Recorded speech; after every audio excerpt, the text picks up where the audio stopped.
Instagram ini dinobatkan sebagai media sosial yang paling sering digunakan untuk melakukan perundungan atau bullying secara online. Seorang siswi MTS di Sukabumi ditemukan meninggal dunia diduga akibat kasus bullying.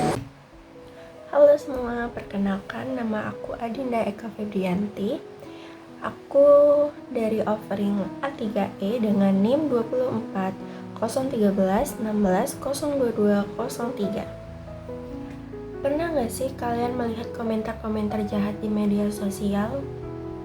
Atau mungkin kalian pernah menjadi korban kata-kata yang menyakitkan di internet?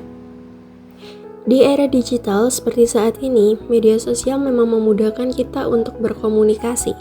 Tapi, tanpa disadari, media sosial juga menjadi tempat munculnya cyberbullying di kalangan pelajar.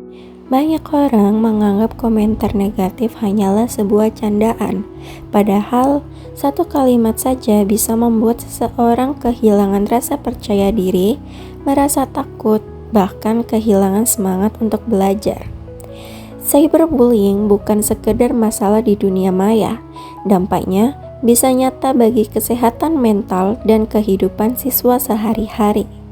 Oleh karena itu, sekolah tidak hanya berperan sebagai tempat belajar akademik, tetapi juga harus menjadi tempat yang aman dan nyaman bagi setiap siswa. Salah satu usulan perbaikan yang dapat dilakukan adalah meningkatkan literasi digital agar siswa lebih bijak dalam menggunakan media sosial. Selain itu, pendidikan karakter juga penting untuk membangun rasa empati, saling menghargai, dan kesadaran dalam berkomunikasi dengan orang lain.